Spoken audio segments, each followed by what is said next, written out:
welcome Theo. Theo is the co-founder of End Overdose, and I'm going to let you actually introduce yourself. Tell us what End Overdose is. What's your mission? How did you get there? Yeah, so basically with us, that's like such a big question, right?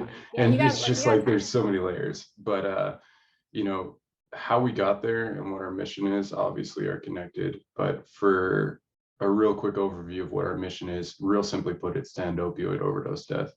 And then we do that in a few different ways. We do that through education, using medication, and then raising public awareness. And the way that we got there, not to sound too dry or like the negative demotivational speaker for the day, because it's a tough subject, but there was a lot of personal loss for me. I lost my fiance to opioid overdose, and then I've been sober for 11 years. So if you're aware of Purdue Pharma or Oxycontin, the neighborhood that I grew up in Seattle, Washington, a lot of the people that I grew up with were horribly addicted, and a lot of them have passed away.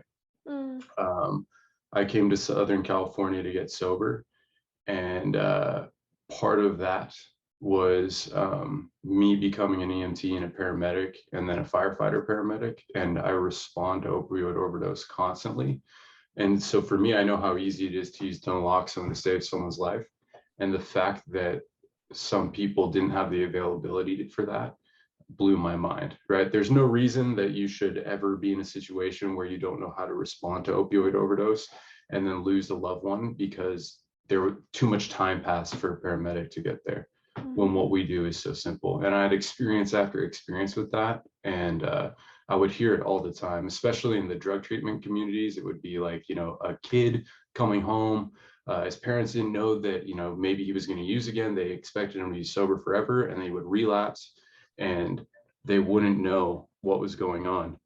And basically what would happen is, that person would pass away, and they could have revived him. They could have used naloxone rescue breathing, and they could have saved his life, or their life. And for us, what we wanted to do is make sure that everyone had access to naloxone in the easiest way possible, right? So whether that's, a simple training, or if that's, just being able to get it online with the click of a button, we were going to make that happen. Moving that so it looks better. There we go. But for us, what we've been able to do is we've been able to really make sure that people have access to it. It's kind of an expensive drug to get if you're going to buy it over the counter.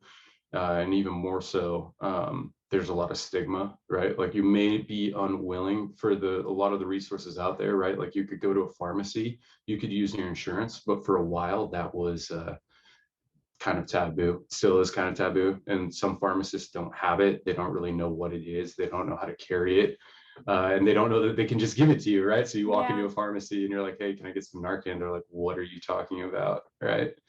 Yeah, there's a lot of misinformation in so many different levels of it too. It's not just public facing, but it's prescriber facing. It is pharmacy facing. You go down further and further in the rabbit hole, and there's a lot of work we need to do still. Totally. So I guess that kind of answers it. I don't know.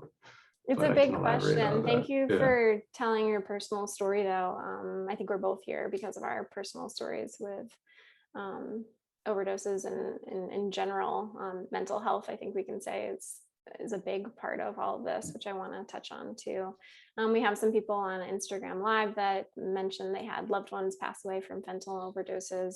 And so the weight of this is a crisis. This is a huge epidemic. It's affecting a lot of people.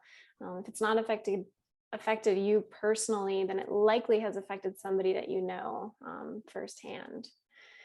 I want to talk about the opioid epidemic. And so that was like, we went in deep quickly. And so, yeah, you're like, hold on. Don't go into that yet. Fair enough. No, I want to get into it. I think that's life, is that we have to get into deep, dark stuff. whenever. And so I want to, though, like pull it back. And the first time you and I talked, it was clear that we're both really into statistics and just fun facts or not so fun facts. Yep, love And me some so stats. I love you some stats, me too. So I wanted to go back and forth and really emphasize the weight of what's going on and throw out some stats. And so I'll start, you go, we'll go back and forth, Sure. and then we'll go on to the next one. So my first one is more than 760,000 people, almost 1 million people, have died since 1999 from a drug overdose.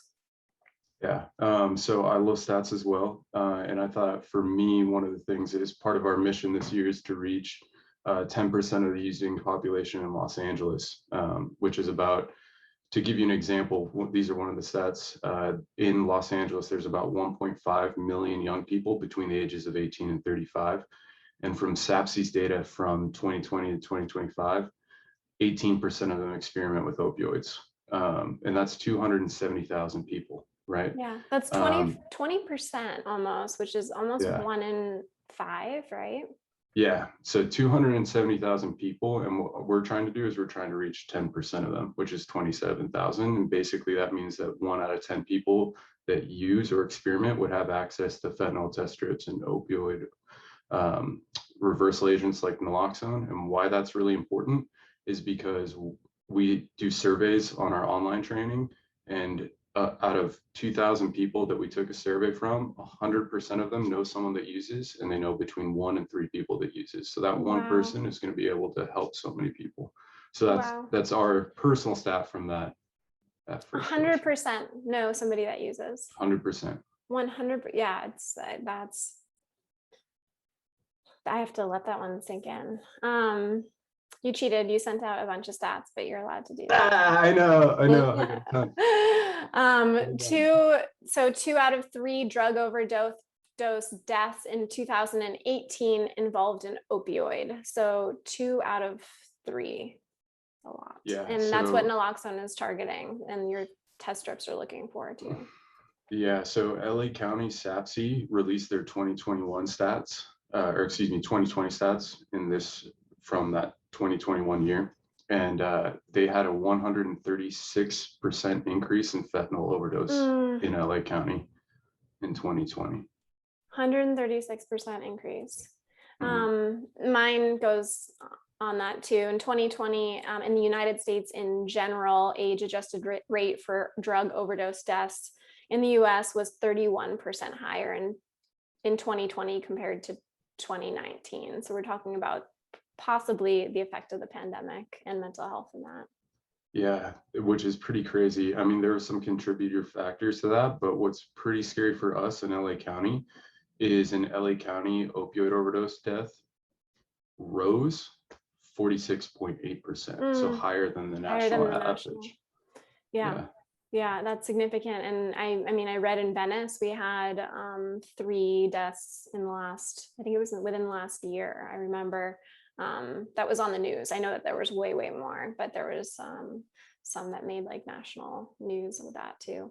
I want to talk about why the pandemic could have increased the opioid deaths. And you and I talked about the Pfizer issue. Can you talk about that a little bit? Yeah, so there were a few contributing factors. One, you had more people staying at home, right? So you had more instances of mental health crises that exacerbate use problems, right? You also have an increased use in fentanyl, right? This wasn't, if you looked at LA County SAPSI's strategic plan for 2020 to 2025, they never mentioned fentanyl one time, right? It was kind of encompassed into the opioids, but it wasn't set aside as a problem because it became such a problem in 2020, 2021, in that year after they had written the report. So they made an addendum, and that's what they released this year. The other problem, a huge problem, was that one of the companies that creates this buyers program for so many harm reduction agencies, Pfizer, also was making the COVID vaccine. So they had to decide what they were going to focus on. And what that meant is that a lot of, and they do amazing stuff, and it's not to bag on Pfizer, it was just like COVID pandemic, naloxone, right? And so they were really limited. And a huge amount of harm reduction organizations weren't able to get the Pfizer brand naloxone, which comes with a needle and a vial. it is far cheaper than getting intranasal Narcan by a ton. Yeah. You can get it for cents on the dollar versus $75 a box. Wow. Right. Yeah. So So like, substantially different. yeah, to give you an idea, if you were to buy 27,000 doses of intranasal Narcan You out might of know something pocket, about that. yeah, I do. To give you an example of how much that costs, it costs $2 million, over $2 million for 27,000, right? And that would reach 10% of just LA's using population Wow. in an age range, right? And so that's super hard. That Pfizer naloxone that is made is extremely important, and almost no one had it for like a year. Yeah, we need to be talking about this too. And like you said, it's not okay, let's like the whole anti-vax thing. It's not talking about that. It's talking about the importance of making sure that this is available and making sure that somebody else, we have to be taking up the slack. Like this can't be something that's pushed out, because in the end, a death is a death, right? 100%. Yeah. Do you have another stat? I think I cut you off. Oh, well, so yeah, so what's pretty alarming for us, especially in LA County, is the severity and the amount, right? If you look at actually the reports of death, they seem low, right? But if you look at hospital visits during the COVID pandemic, there were 150,000 people that went to the hospital for drug-related overdose, right? Mm-hmm. Which is pretty high, right? That's not COVID, that's nothing else. That's just, some type of drug-related problem. And the big problems that we're having right now with fentanyl too are that we had a huge increase in young people, right? Between the highest percent increase in LA County was between 12 and 17-year-olds. And it rose 200% in deaths, higher than any other population. Wow. And that should be alarming to everyone, right? And so the thing is, even if you make those things accessible, all of our outreach has been really focused on making sure that maybe there's a lot of stigma associated with it. And that doesn't really work with young people, right? You can't reach out to them the same way, right? Mm-hmm. Yeah. Isn't good. Yeah. So yeah, we have to be focusing on young people with this. And so I know you guys do a lot of stuff with the younger populations, and we're going to talk about like our goals in a little bit. So I guess I'm jumping ahead, but I want to rewind and talk about the basics here, because I think I was taking it for granted too. What is fentanyl? So fentanyl is actually a really good drug, right? Like in the sense of it being used as like, it's used in a lot of different things, right? It's used as a part of induction when you go into anesthesia. It's an excellent drug for cancer patients. And that's originally what it was developed for. It was developed in the 1960s by a Belgian doctor named Dr. Janssen, and he developed it for cancer patients. He wanted to make something that was going to be more powerful than morphine, that was going to have less side effects, and then have a short half-life so it would go through your body quick. And it came out first as lozenges, right? Like lollipops, transdermal patches, and was not really initially designed for anything that would be used in a powder or a vial or an injection of any kind.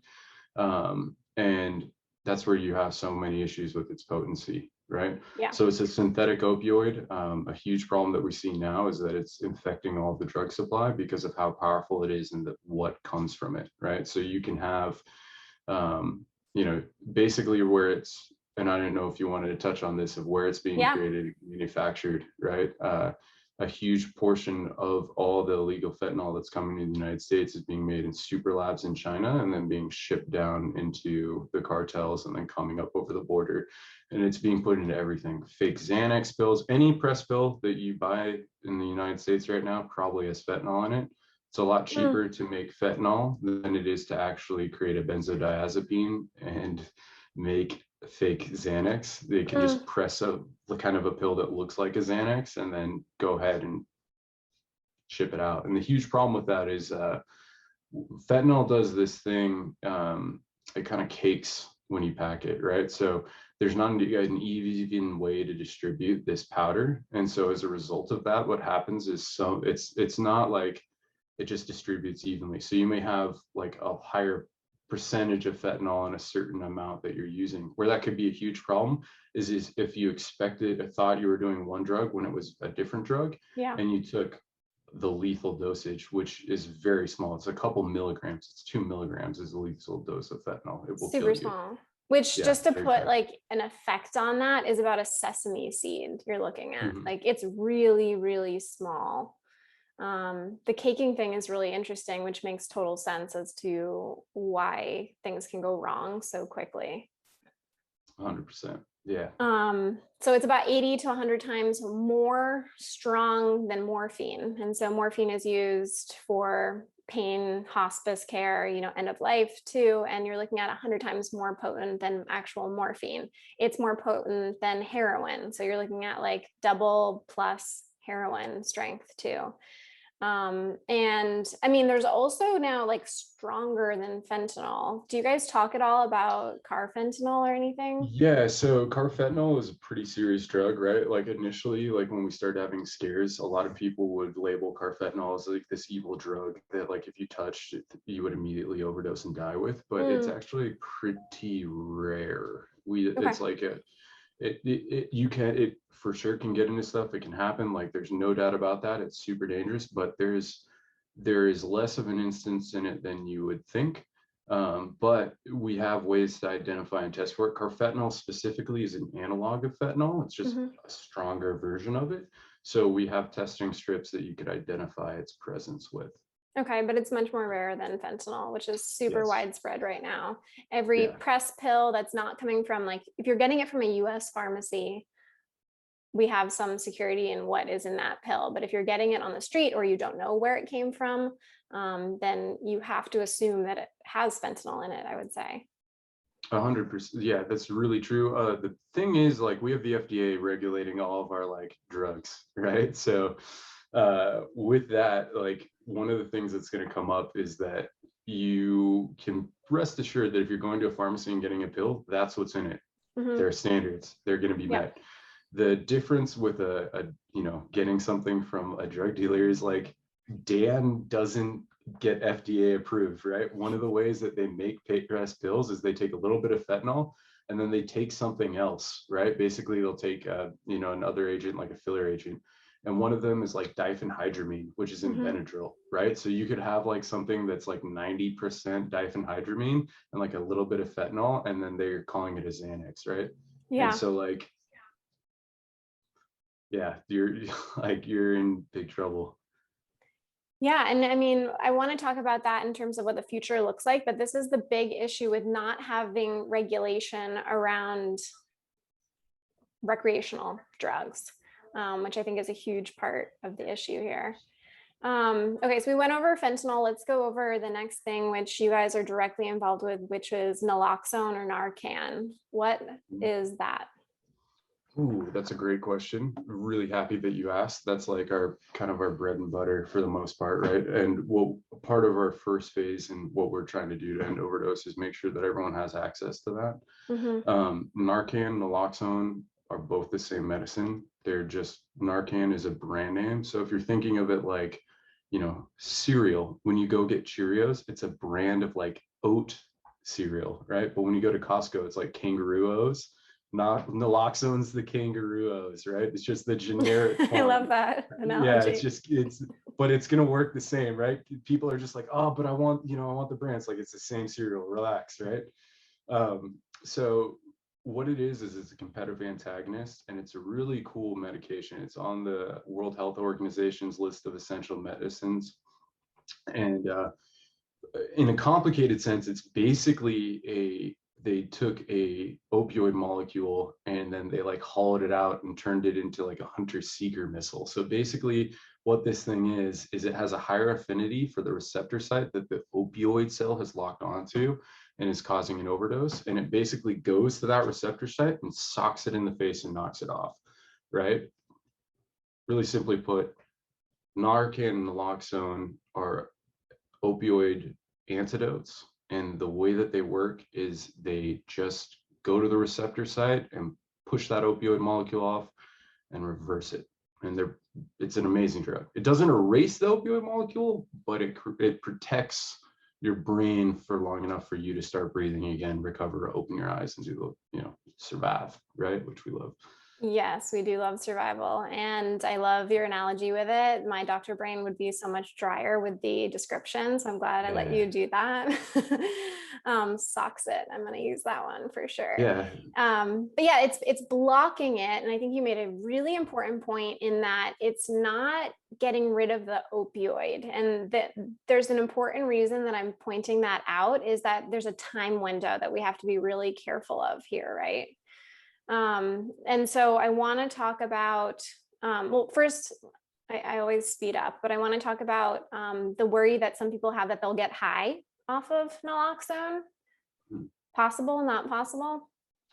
Impossible, right? So the way that naloxone works is it doesn't reduce euphoria, right? So like there's a concern where someone will be like, there's this insane idea, right? That like if you give someone naloxone, they're going to be incentivized to use, Yeah. which is not the case because somebody like you have recreational drug users and then you have addicts, right?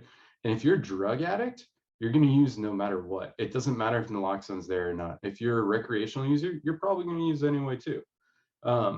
But the way that naloxone works is that you're either high or you're not high, right? It's Yeah. not like it reduces the euphoria from like 100% to 50% and you're like just kind of high. You're not high. You don't feel good. You're in withdrawal. You feel Yeah. sick. You feel gross. Being naloxone feels like someone is literally taking a sledgehammer and hitting you in the brain. It's not like a pleasant, like, Yeah. thanks, guys. It's a pretty aggressive process. Yeah, I think the misconception comes because it does bind to the it blocks out, right? But it's not binding and inducing the same effect even at a lower rate. It is totally blocking the opioid that is not able to bind anymore. And it will induce withdrawal, which is not fun. So you No, don't have to worry about people abusing naloxone, correct? true. Correct, Okay. 100%. Yeah, no one's gonna be like putting it up their nose or like shooting it up. I love the doctor. It just like comes in. It's amazing. We love that. Turn it up. um, so let's also talk about the most important thing. I think right now you guys do a lot of education and you do a course, or I don't know what you call it, but you do education around this that people can learn. What do you do if you're at a party? I also think I want to just talk about like we're normalizing drug use here. And so the fact that you and I are laughing and giggling a little bit doesn't mean that we're downplaying the weight of this conversation, but it's also saying that people are going to use drugs, they're going to use them recreationally, and we want people to be informed. So it's the same thing with sex education, which is like the thought that you're going to give teens condoms and they're going to have more sex is insane. And we need to educate first and foremost because most people, I would say, most people on this planet don't know what to do if somebody overdoses in front of them. And so you have a ton of background in this. So if you're at a party, first of all, what does it even look like? Like, what does that look like? Why would you even assume that somebody overdosed in the first place? Yeah, so I mean, you touched on a lot of points there, right? One of the things is the normalization of drug use, right? And like when I think of that, it almost sounds like, people assume that it's already not normal, right? And I think that that's a huge miscalculation of like America as a society, right? Because like if you look at like when the war on drugs started, Nancy Reagan, like I wasn't even born yet, right? But like they lost, like it never worked, Mm-hmm. right? Opioid overdose death went up, right? Like Yeah, we we had, got to throw in the towel with that one. It didn't work. it didn't work, and we've had some of the biggest, like since then we had cocaine, crack, oxycontin, heroin, and now fentanyl. Like Yeah, so it not only it didn't just work, scaled but it up. went the other way. It went the other way, right? And like history has shown us that the trend in drugs is that they're getting stronger and more powerful, and it's not working. You're not stopping the supply, right? The other thing is just like our society, like kind of like claps for the person that uses drugs. Like if you look at like most of our movies and most of our media, like it happens in it, right? If you look at the movie The Wolf of Wall Street, like that movie's Yeah. just drugs, but then they That's a good point. sold someone that has a problem with it, right? Yeah. Now we're like, I don't know. like, I don't know if like we should give this person Naloxone or Narcan. We don't want to normalize it. And it's like, okay, well, if you look at all of our history with that, right? Like even with prohibition, right? They tried to like make alcohol legal. We created gangs. We made it legal. The gangs went away, right? Yeah. So for us, like for me, like I think drug use in America is really normal. What's unnatural is this bizarre idea that like once you overdose, like you've crossed this invisible threshold and you, for some reason you deserve to die. Mm, And like that's pretty mm. wild, right? Yeah, Like that's inhumane. yeah, it's kind of messed up, right? Like you're just experimenting with something, like, and then you just shouldn't have, and like you're scolded into a corner, and like Hmm. you can't even ask a question about it when it's like glorified and all around you. Like you're not going to get around it, right? And Yeah. I think that you know, at least for the normalization point, right? Um, one of the things that like we really try and focus on is we don't try and stigmatize anything, and then we try and not engage like in any of those conversations. We help a huge range of people. We help the most progressive and the most conservative, right? If you want naloxone, our goal is to make sure that you can identify and respond to it, right? Because everybody at this point has had some experience where someone they know has overdosed, Mm, right? And our training is really focused on, so the age range that we've really focused on is 18 to 35-year-olds that recreationally use drugs. And for a couple of reasons. One, it's the highest rate of death, right? So that age range is the highest rate of death. The other one is that a huge amount of people are the person that's most likely going to save somebody is not usually the person that's overdosing. It's the person that's around them. That's yeah. family, friends, right? Like you may be in your friend group and you may not use like opioids at all or pills or anything like that, but you might have that one friend that does, right? Like maybe it's not a lot, maybe they just do some cocaine on the weekends, or maybe they just take a pill, but like that's the person that you're going to be showing up for, right? And so like you can't ignore it, it's there. And so what we've done is we at first we started focusing on a very simple training, right? That as a paramedic, you learn emergency care, you learn an assessment, right? And the assessment is they just drill it into you, right? And it's just a like level of consciousness, and you check airway, breathing, circulation, right? Like that's your main I'm gonna slow you down baseline because you're thing. going into work mode. You Yeah. check you you check their level of consciousness, which what does that mean? You're like, whoa, hold on, slow down. You're like, stop that, right? Yeah, work mode. You're so right. So level of consciousness, like you would use a big word called mentation, right? But basically what you're identifying is we have some scales for that, but a real simple put is whether or not that person is altered or not. And what we mean by that, not to be crazy, is that person able to make decisions or not Mhm. for themselves? So an example of that would be like, when someone's super drunk and they're saying nonsense and they want a cab, but they actually talk to a tree, or the person that's just totally passed out and you can't wake up, Yeah. right? Yeah. Do they know like the date, the time? Can they say their name? Like there's things that you can use to assess that, Yeah, but are they able to make decisions for themselves? I think is a great way to put it. yeah, Level of 100% consciousness. no. Yeah, like in the medical Alert field, oriented.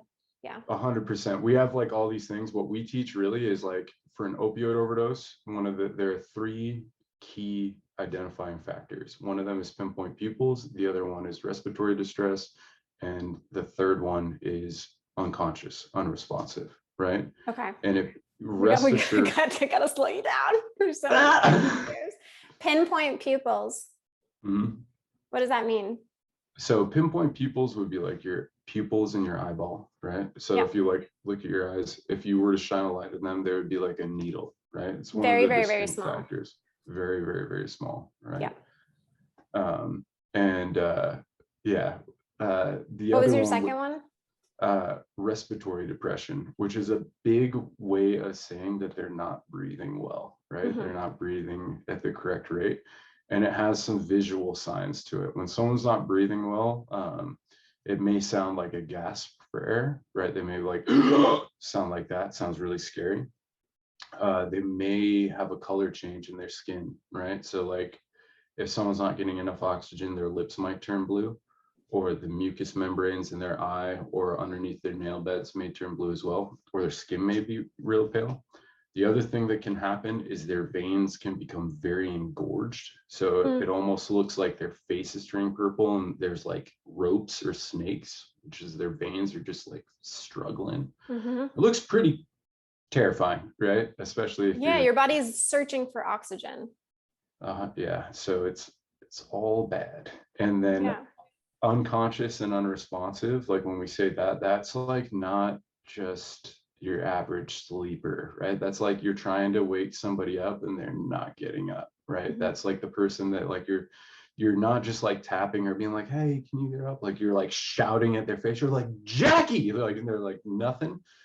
Or you might try and wake them up with some type of stimulus, right? So like typically what we'll teach is like a trapezius pinch or a sternal rub. Sternal rub, super uncomfortable. Take your hand, roll it into a ball, and then grind it against your solar plex like it's a washboard. The other one is taking your fingers like a little vice grip and then just pinching as hard as you can on someone's trap. Very not great. Super. Yeah, you want to hurt the person. You're trying to initiate a pain response. You're not trying to soothe them. You're not trying to give them a massage here. Yeah. You said it nicer, right? Pain response. Correct. Pain. We want pain. Yeah, you want to try to wake this person up to see if they're responsive. Okay, so we have pinpoint pupils, distressed breathing, or they're not breathing is an option too if you're checking if they're breathing, and then trying to induce consciousness, but checking their level of consciousness. Did I forget any? Those are the three main, right? Okay. So we call that the opioid overdose triad. There's actually multiple signs and symptoms that correlate with that. However, it's one thing that we try and highlight. So if you walk away with anything, that you walk away with that, right? Okay. The training that we have, we do in person. Like we do it all around Los Angeles. It's free. We'll go. We started doing it. Originally, we used to do it at like nightclubs and venues, and we'd bring like an artist or someone along, and we'd make it an event. We also will do it at sober livings, drug treatment centers, medical offices, businesses. But during the COVID pandemic, we actually created one for online use, and it's okay, right? And the movie quality, like it's 5 videos right now. It's 5 modules. If you look at our last 2, we have like a British voice narrator, and they're like, "Ooh, they're delicious." You can tell they were made recently, right? But when we first made them, basically it was during COVID, and nobody could leave their house. So even if you wanted naloxone, you couldn't get it, right? And so we were like, "Crap, what are we gonna do?" So we made this online training, and we're actually making another version of it now. It should be done like March 1st. So we'll have new videos uploaded. But we created it, we put it online, and we've basically created this module series that trains you to identify and respond to overdose in a very simple way.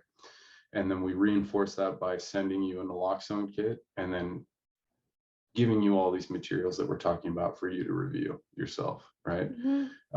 And that training is really, really easy. Last month we had 1,000 people take it. We actually had 1,152, right? So yeah, we've had some comments on Instagram Live. Why isn't this included in, like, if you're doing CPR training? Yeah, like, I think it's insane that this is not attached onto this. So in some cases there are, like, you can do an addendum. Like I know American Heart Association, like they'll do a quick course on naloxone, right? But it's pretty quick, right? Yeah. Like it's like 10 minutes, they throw it in there, but it's just not standardized, right? Part of that is Narcan access, right? Like we covered using naloxone as well as using rescue breathing, right? But there's a huge, like everyone can agree that doing CPR is a good thing, right? Everyone's like on the same page, like let's go do CPR. Not everyone can agree that we should respond to drug overdose. It's still just a hotted topic, right? Some people have never even heard of Narcan. You tell them, hey, have you ever heard of this? And they'll be like, I have no idea what you're talking about. They don't even know that opioid overdose is a problem, right? Yeah, there's huge misinformation and lack of. Okay, so we went over what it looks like for somebody to overdose. Next step is you've identified that, yes, this looks like an overdose. Now what? So there are a few things that we want you to do, right? The first thing that we want you to do is we want you to call 911. Huge reason for that is, especially in Los Angeles County, we're pretty resource rich, but you want to get paramedics on the way. The reason for that is because once you deliver naloxone and Narcan, it's not going to last forever. It's probably only going to last for 30 minutes, and they will go back into overdose. So you want to make sure that that person goes to the hospital. That's so important, because there's so much shame around overdose. There's so much concern about getting in trouble with the police around overdose. Like, will I go to jail? Like, what will this do to my name? Like, I don't want cops showing up to my house. Shit that makes me want to pull my hair out in terms of like the facade that a lot of Americans want to put out there. But you have to call 911. This is not the end treatment here. Correct. And in Los Angeles, it's not the end, right? I just wanted to really she's raging, everybody. Settle down, easy. It's gonna be okay. We got this. Everything's fine. They're on their way now, right? You heard it from the doctor. Says the paramedic. You know what I mean? But like, I mean, especially like, so just to give you some faith, right? In every single state, there's a Good Samaritan law. Every single state has one. And as long as you're acting in due regard and not getting paid for it, and you're treating someone medically, even if you do everything wrong, you're not going to be held liable. If that person's life is at risk and in danger, you're protected by state laws to help that person, right? They send police to overdoses, but not to arrest the person overdosing. That police officer is actually sent for the paramedics responding. And that's because it's a drug overdose. We don't know. Usually when we get the call, if it comes out as a drug overdose, it's non-specific, right? And so we don't know what that is. If it's a meth overdose, the person could be really aggressive, and the police are really there for us, but they're not there to arrest anybody. They don't like, you don't get revived and they like put handcuffs on you. Like, all right, we got you, and like clip you to the bed, and they're like, all right, you're going to jail. Like, that's not happening. You're nothing's going to happen like that at all. And if it's not an overdose, it's okay that they still came. They're just there for us. And on like, typically what happens, especially in LA, is they'll come to the scene and then we'll just like give them a wave off and then take care of it. That's interesting. I actually didn't know that that's why they came. It's fascinating. I'm learning a lot from you. We're learning together. Okay, so the first thing is you call 911, because naloxone will wear off, not it may wear off, it will wear off. 30 minutes is like kind of its time frame as to it's working, which is why we talked about it blocks out the opioid. The opioid's still there. So when it wears off, the opioid is still there and then can reattach to the receptor, depress breathing, and then you're in with overdose again. Right. I like to call it a force field. Right? Force field, like, naloxone's a force field, but it doesn't last forever, right? That barrier is going to drop. So we have you call 911. We try and have you stimulate them. So that's that like painful stimuli that you illustrated, right? Causing the pain, very aggressive. Donut set, Miss Mary Purdy, she's going to get you, right? Doc's rage, man. Terrifying. Then the flip side is, once you've tried to get that painful stimuli and we've identified that this is an opioid overdose, we're gonna want to check to see if this person's breathing or not, right? That's a really important thing. And so the way that you can do that is you can put your fingers under their nose, right? You'll feel hot air coming out. You can look for chest rise and fall, right? Really what we try and do is have people look and get their head close by and take a look at the chest. Because if a person isn't breathing well, one of the things that you'll do at another step is you'll rescue breathe for them, right? And you can, the chief problem with opioid overdose is it cuts off respiratory drive, which is a cool way of saying it makes them stop breathing, right? So even if you didn't have Narcan with you, you could rescue breathe for that person until paramedics got there and the person would live, right? They're not going to wake up. They're still going to be in respiratory distress, but you're going to be breathing for them, which is going to keep them alive, which is like really important, right? But after you've done that, you're going to go ahead and give naloxone. And naloxone is super easy to give, right? Especially Narcan, super easy. I actually have it right here. So Great. this is what it looks like, right? So it just kind of, you put this in the nose. I'm not going to put it in my nose, but like you would put it into there and you just depress a plunger, right? Which is really simple. This is a naloxone trainer. So this is what we use in our training to demonstrate, hey, this is how you use it, right? Which is really simple. So you put it up their nose. You just need to do one nostril, one shot of it. That's and right. it should work. How quickly should it work? So it should work in 3 to 5 minutes, right? We like to say, look at that high range of 5 minutes. You should get some type of response. There are a few different types of responses you can get. You can get someone that literally wakes up in a matter of seconds, gives you the thumbs up, and then like beelines and wants to walk away. Say, hey, come back here, you know, sit them down, right? Yeah, because remember, you have 30 minutes that's going to work for. So that's, even if they look okay, there's no calling off the ambulance at this point. Exactly. The other thing is that more times than not, you won't get that. What you'll get is you'll get someone that feels really sick, right? They may not wake up. They may just start breathing again. And you would know that because instead of being like blue or pale, they would get like rosy cheeked and their skin would return. You'd actually hear them. You would hear them go from like this crazy or very shallow breathing to taking a gasp of breath, which is pretty incredible. The other thing that might happen, this is the most common thing, is people get really sick, right? So it looks like they have the flu. You might get a groan. You might get someone being like, ugh, like don't touch me, right? And they may even vomit, right? Because it's not a pleasant feeling, right? It's not like you just give them Narcan and they're like, wow, I feel amazing. They're like sweaty.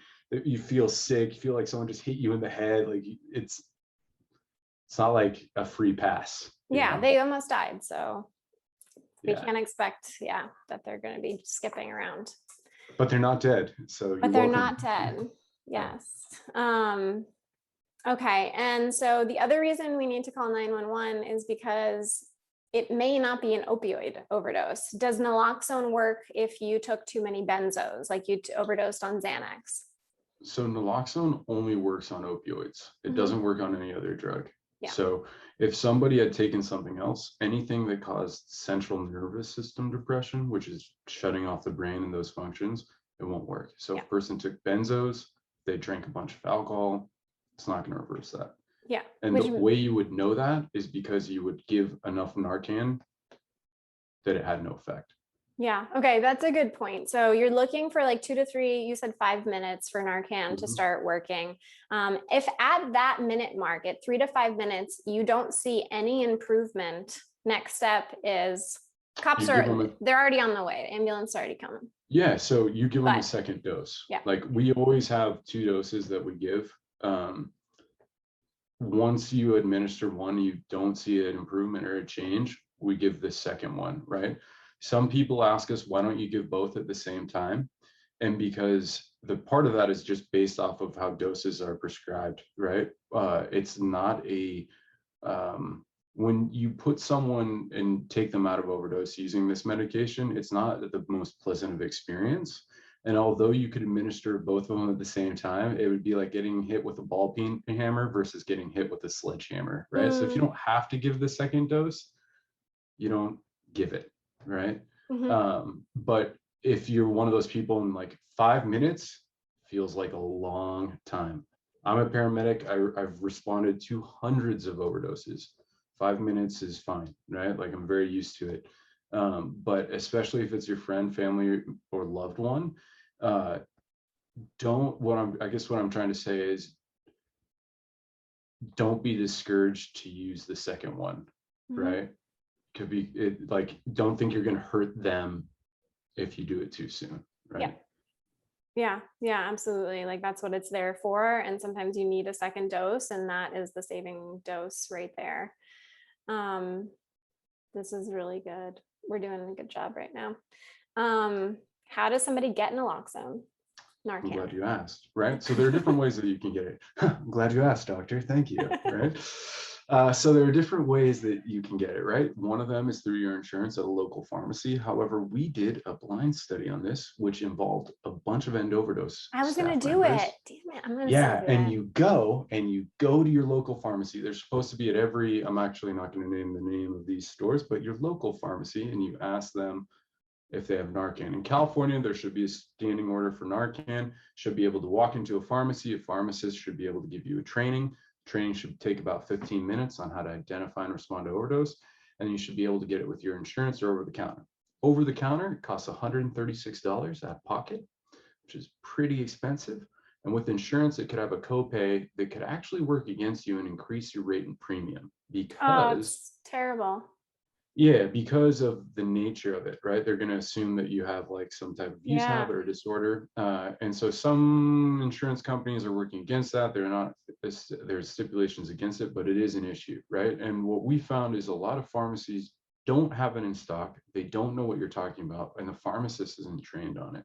So you walk into this pharmacy, you ask for it, and they have no idea what you're even saying. Or they're like, yes, here's a price tag of $136. And I don't know about you, but when I was 18, I didn't have $136. Yeah, we're trying to get kids to buy $136? condoms. Never mind Yeah, $136 Narcan. that Okay. was 2 weeks of groceries easily, right? Like you're wild, right? So that's not happening. So what we've tried to do is like, what we do is if you take our online training, the only thing that you pay for is shipping. The medication is 100% free, right? So like if you don't want to come into our Pasadena location or do an in-person training, especially with COVID, but you want it, like for all CA residents, it's 100% free. We send you intranasal Narcan to your house. It doesn't come in a package that says Narcan on it. It comes in like a discreet mailer, right? So no one's going to know what it is. It just looks like an Amazon package maybe. So it's like, okay, cool. And once you get that, you get 2 doses of Narcan, a face shield or a CPR mask, and then everything that we went over in the training, we actually put into that kit for you. Beautiful. So we Awesome. You recommend guys that you get are, it from us. yeah, absolutely. I am going to include, I'm going to post this back on Instagram. There's a form that you can print out and bring to a pharmacy with you that explains to the pharmacist that they have to give this to you. So I will provide that. And I'm obviously going to provide your link, your website right now, just so people know that where they can get it. I was going to ask you to say your website. www.endoverdose.net. Awesome. Instagram Live may time out because it usually just gives us an hour. The full recording is still going to be on YouTube, so I'm going to keep going. But I wanted to quickly talk about what drugs are laced with fentanyl. So we talked about it briefly. Any press pill that's not coming from a US pharmacy, assume. What else? What else are we seeing like most commonly laced with fentanyl, but any possibility there too? Yeah, I mean, what's actually really strange right now is it's being put into, well, one of them is MDMA, right? So like synthetic like stimulants like MDMA, it's being put into methamphetamine. There's a huge amount of it in methamphetamine and cocaine, which is the most alarming in a lot of reasons, because if you're using cocaine, you're not expecting to have an opioid overdose at all. But usually the dosage is, like, you sound so like sciencey, the dosage of like a line of cocaine, when you rail some coke, right, like when you're doing a line, right, of blow, it's like far more than 2 milligrams, right? These things, they can be up to like 0.1, right, which for the most You're talking part about the is, amount of cocaine that you're doing. So, exactly, right. So a if sesame there's seed, remember, is like a milligram we're looking at for fentanyl, and cocaine, like a typical dose of cocaine. I don't know the milligrams, but you're looking at multiple. Do you know the you're milligrams? looking at a lot of sesame You're looking at a seeds. lot of sesame seeds, like a whole You got a pile lot of of them. sesame, a whole pile of sesame seeds in there, right? And for the most part, what's going to happen is the person, after they do that, is immediately going to go into overdose. And if you weren't expecting that, what's going to happen is you're not going to be prepared, and you're going to think something else is going on. That person's going to die, 100%. So we have things like, so it's showing up in like these synthetic stimulants, other stimulants. It's showing up in, all types of press pills. There have been some reports of it being put into like weed, but it's super rare, right? Like there's usually it's not showing up in there. There have been some reports where people said that it's been sprayed onto there and they've been finding trace amounts, but it's pretty rare to find it there. Yeah. For the most part, it's happening in all of your major drugs: pills, Yeah. cocaine, methamphetamine, MDMA, ecstasy. And What's the motive for dealers putting it in things like MDMA or cocaine? well, I don't think it's malicious. Well, I mean, some of it is 100% malicious. I'll take that back. I'll wind that one back. But one point is it is much easier to get, it's much cheaper, so the yield is higher, right? Like, Mm, you can think of it as like if you're baking a cake, right? And like, you could substitute out certain materials to get you a higher yield. So kind of like an example would be like, let's say like 1 gram of fentanyl, you could create 100 grams of heroin, and you could sell every single one of those for the amount that you bought that 1 gram of yeah. fentanyl, and like times your money by 100%. The other thing is it's super powerful, and for like, if you're a drug addict, um, it's going to make you addicted really quick, and that's because of how much it like how powerful it is and how it stimulates like neurotransmitters like dopamine. It creates a physiological process that, if like you are predisposed to addiction, is going to override any defense that Mm, you have. So that's why you see it in methamphetamine, right? Because it kind of counters to meth high, you're probably not going to die. And methamphetamine creates the highest spike in dopamine in any drug, along with fentanyl, right? mm, And so part of it is malicious. It's to yeah. get you hooked onto a drug and to take you over into that side. Yeah. So, I mean, there's like a parallel in the food industry too, where you want to make the food addictive because it's going to make you buy it again. And then you also want to use the cheapest ingredients possible to make the food, right? So it's kind of similar what we're looking at in terms of fentanyl replacing Yeah, it. it's like MSG. Yeah, MSG. There we go. Um, what else did I want to ask you? I want to talk about how how do we start to shift the narrative here? So I want to, like, we've gone into details. I want to back out and say big picture here. How are we actually going to shift the narrative with this opioid epidemic? What do we envision that is going to need to be in place here?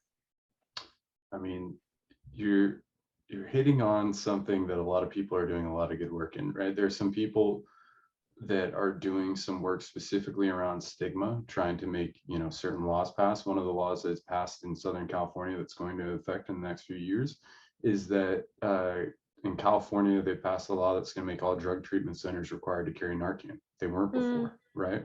hmm. So things are happening, right? A larger component, right, is the destigmatization, which is like Yeah. this big, intense word, right? But like, part of it is just like, when we say like normalization, is just like, I almost think of it as just being like, this is part of our society as it is, right? Like, the way we try and frame it is like, you should, as normal as it is for you to say like go to a bar or like go to the pharmacy to get like another essential like toothpaste, right? You should be able to have the same type of access to anything that would, protect you, right? So like, in terms of drugs, like your ability to test them, it should be very easy for you to do that, right? You should have access to fentanyl test strips that can just identify if there's a substance there, right? And Hmm. so for us, like, big picture things would be like, okay, it's super normal. You do what they did with like, prohibition, you legalize everything and then you regulate the hell out of it, right? And then you Hmm. get rid of one of the biggest problems, which is gangs and cartels, right? Because when you take the money out of it and you put it back into something that's regulated, you're going to get rid of a huge amount of problems, Yeah, right? absolutely. But we're a really long way away from that. And it's the wrong platform at this stage to go off of. You're going to Mm, lose everybody if you start saying we're going to legalize everyone thing, because there's a lot of feelings around it. But I think we can all agree on one thing, and that's that we don't want anyone to die from it, right? I think yeah. everyone's like pretty clear on that. Yeah, So I we think don't. Yeah.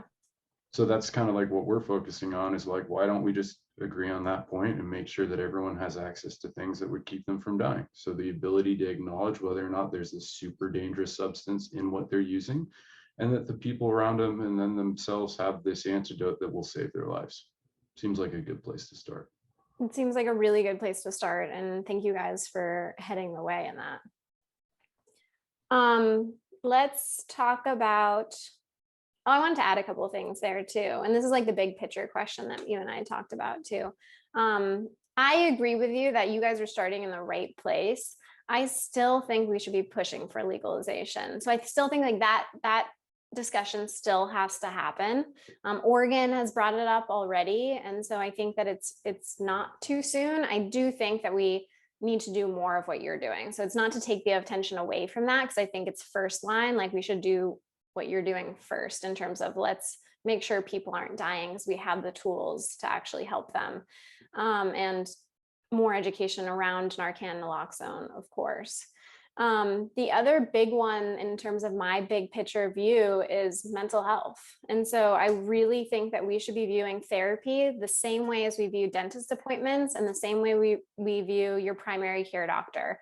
So it is not wait till you have a mental health issue to see a therapist. It is first line. Every child, every teen, every adult should be checking in regularly. It doesn't mean you have weekly therapy for everybody, but there should be some sort of normalization that you go to a therapist or a psychiatrist at some point on a regular basis, just like you would a pediatrician, just like you would your normal primary care doctor. I think that's huge. I think we have such a stigma. Something that you said earlier, which was talking about normalizing, we have this white picket fence persona in the United States, right? Where it's like appear that everything is normal in these families, when in reality, we all have shit going on. So let's talk about it. Let's make it so that it's not just the Joneses that are dealing with something, but it's everybody that's dealing with something. And so I think that we all have to start talking about our own mental health issues, things that we've overcome, because it's a part of being human. It's not something that one person deals with and shouldn't be or should be ashamed to talk about. And so I'm a huge advocate of that, and I'll continue to share my own journey too, but we all have our journeys with it. And then drug education. I think you guys need to be in every single school. We need to totally multiply end overdose, so you can go in every school. It should be just like sex education. But kids should leave middle school, they should leave high school knowing what to do if and when their friend overdoses. So even if they are not planning to use drugs, they will know somebody who is. And so let's talk about it, just like they're going to have sex. So let's talk about that too. Those are my big ones there. What do you think about those? I like that. What do you think about that, though? You're like, ugh!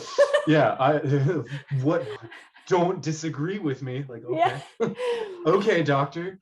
I think, I have many thoughts on that, right? Like, I think that you know, mental health, especially, one of the difficulties with mental health is, I would say, from my background, at one point in my life, health in general felt like a luxury item, right? It Mm, wasn't something that was mm, readily accessible to me, right? Like, yeah. to go to the doctor is expensive. To go to a right and correct doctor is Mm, extremely expensive. So just to do basic health stuff as like a routine, fucking hard, right? yeah. Just for money, right? And just based off of the area that you lived in, like where I lived, like there wasn't like a specialist, right? And then on top of that, like you have to triage what you're doing. So even exercise, right? Like, do you have time for it, right? And so for like, at least when I was a lot younger and I was in much harder times than I am now, it wasn't readily accessible. The other thing Mm-hmm. is that anything that was related to mental health also seemed like a luxury item. It's like, who has the ability to spend money on a therapist, Mm-hmm. right? Also, our Yeah. culture doesn't do the best job of like encouraging that as a well-being, but I think that that is starting to shift. I think a lot more people, especially millennials, Gen Z, like they're pretty keen on mental health being like an important aspect of your life. and moving on and getting like, treatment and taking care of it just like you would your body, right? I think that there's a better level onto that, but I do think it's needed, right? I think that it should be like anything, right? You treat your mind as you would your body, and you would take care of it, and you would check in with it regularly. Like, I think you should probably go to therapy every single week, right? But it's not something that's like, even if you feel like you don't need it or you don't have any trauma, it's just a healthy thing to do for your mind, right? If you strained your body constantly, right? Like if you were, a laborer, right? Like I'm a fireman, like you would take time to stretch or hopefully do something that would like relax it. So you would want to do the same thing with your mind, right? But I think one of the biggest blockers that we have is access, obviously stigma. Yeah, absolutely. And bringing, so some of the people that we work with, what we would like to do, and we're getting to that point, is offering those services for free. Real simple, like you could just click on the button on your phone and you'd be talking with a therapist right away, right? LA County offers some really good free resources. If you go to LA County Mental Health, they offer some excellent free resources that you can get. So does SAMHSA for addiction resources as well. And SAMHSA is like the federal like addiction specialist. They run most of the policy throughout the nation. So, and we love schools, right? I love that you brought that up, because we're actually working in Koreatown with an organization right now to start going to schools. But obviously, there is a lot of anti-drug.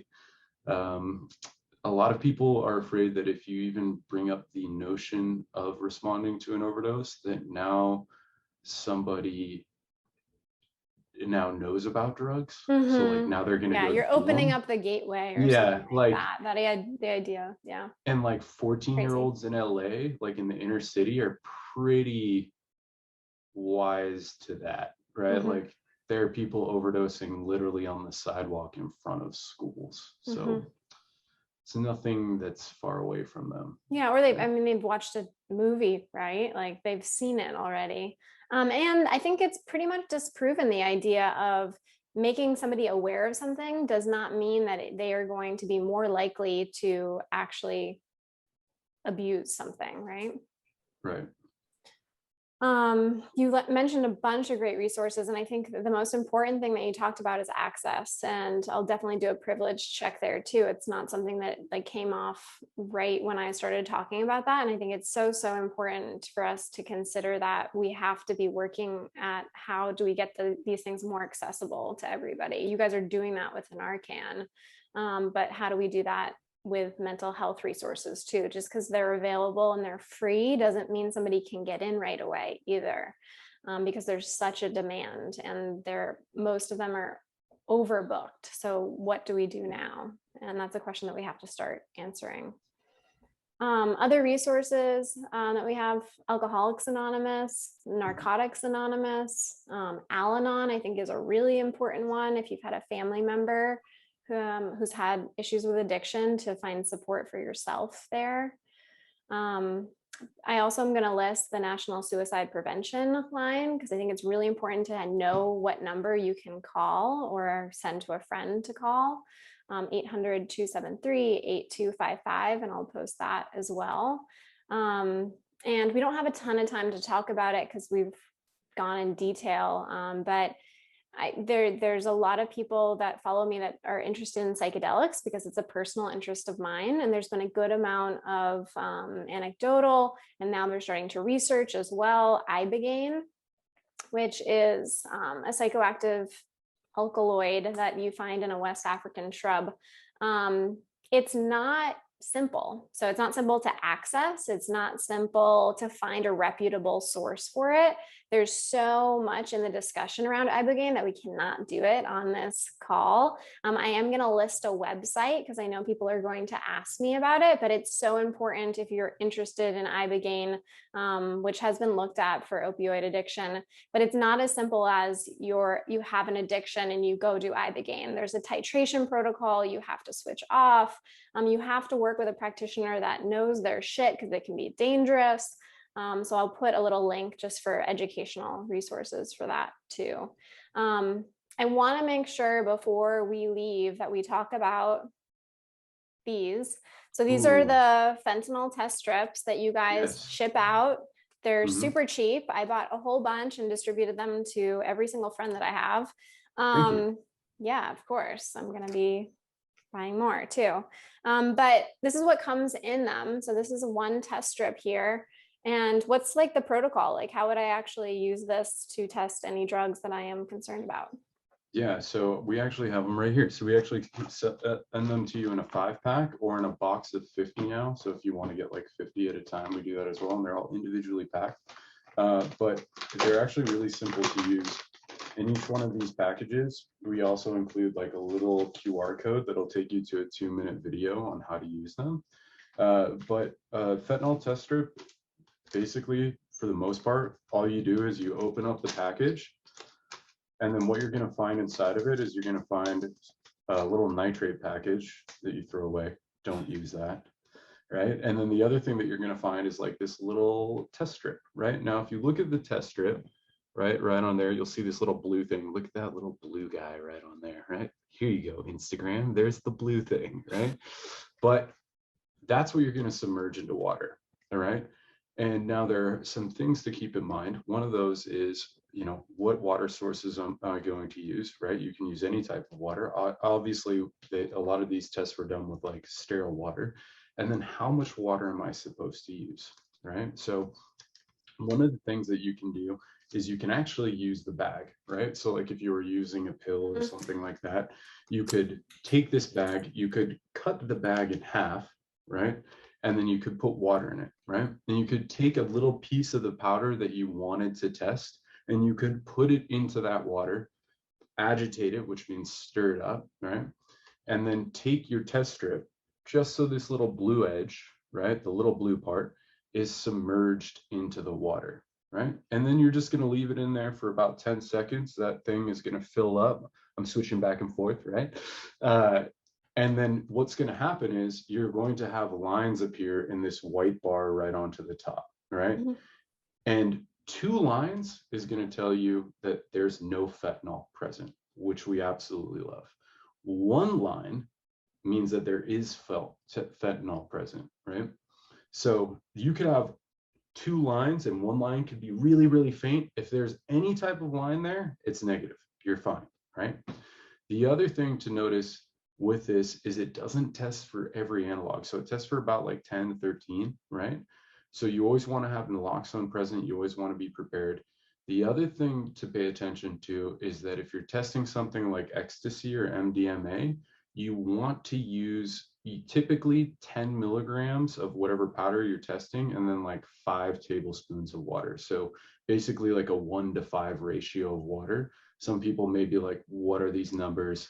That's crazy. How am I ever going to like measure that out? And really simply put, it's like your pinky nail worth of a substance or powder in like 5 tablespoons of water, which is like half a shot glass, right? Perfect. Yeah. And then if you're testing something too, and you're like, crap, I don't have a container that I can put it in, right? You could take like your powder, put it onto a plate, and then have that bag. Like, let's say you just had some powder residue left in, like, let's say the little part of this bag. You could pour water into that and test the residue itself. And we'll be able to tell you whether it's in there or not. So they're really super easy to use. You should have them wherever you go out, especially in Los Angeles. Yeah. And you can get them from us, no problem. And I recommend if you're throwing a party, and not if you know people who do drugs, but if you are throwing a party and you should assume that people are going to do drugs, that you should have them there too. So I think that there's so many different ways that we can start to think about, start to normalize, start to talk about this, start to have them out in public so people can see that they're actually a thing. There was a few comments like, I hate fentanyl on the IG live, and I totally get that as somebody who's had somebody pass. And I think that we need to start funneling that anger and the passion and the grief into something that we can actually change lives with and save people with. And so if you are one of those people that, I mean, if you're a human and you want other humans to live in general, but really channeling that anger, that passion into education, sharing this video, talking to it about a family member, bringing it up at dinner, that's really how we actually elicit change. The other thing though, I'll just add with the fentanyl test strips for parties and everything like that, we support a lot of Los Angeles City nightlife. So there's been a huge movement to have these at like local nightclubs, events, and everything like that. For example, for one production company, we gave them 600, which they distributed at the door. Right. And so like if you are hosting an event, you can send us an email and we'll give you hundreds for free. Amazing. Thank you so much. Is there anything you want to add in terms of anything we didn't cover that you're like, we have to talk about this in the video? Nothing particularly, but just making sure that people understand that the resources available, right? Like you can do a lot, like if you know somebody that's using or somebody that's at risk, by just making sure that they have naloxone or fentanyl test strips. And it's with us, it's as easy as a click of a button, right? Like you just go to our website, click get Narcan, take a short course, and we'll mail it to your house. Yeah. And so it's not something long, doesn't take a long time. You don't have to jump through hoops. You don't have to ask for a doctor's prescription. Endoverdose.net. You can get the test strips. You can get the Narcan naloxone delivered to you. Anything else? People should follow you on your Instagram. They should follow us. Which is is at end overdose, or it's just at end.overdose. That's all it is. At end.overdose. Yeah, we're actually doing a series right now where we're interviewing notable DJs around Los Angeles. So the next one that we have is Hades, who's actually pretty popular. If you want to take a look at her, it's fun. It's worth your time. Love it. Good. Awesome. Well, thank you so much, Theo. I know I learned a lot from you, and I'm excited to share this and get the education out. And I appreciate you and what you're doing. You guys are making a huge wave in this epidemic, the crisis, just changing the narrative as well. And I really applaud you for that. So thank you for doing everything that you can do. Thanks. You too. Thanks for having us. Yeah, love it. All right. We'll see you soon. Farewell.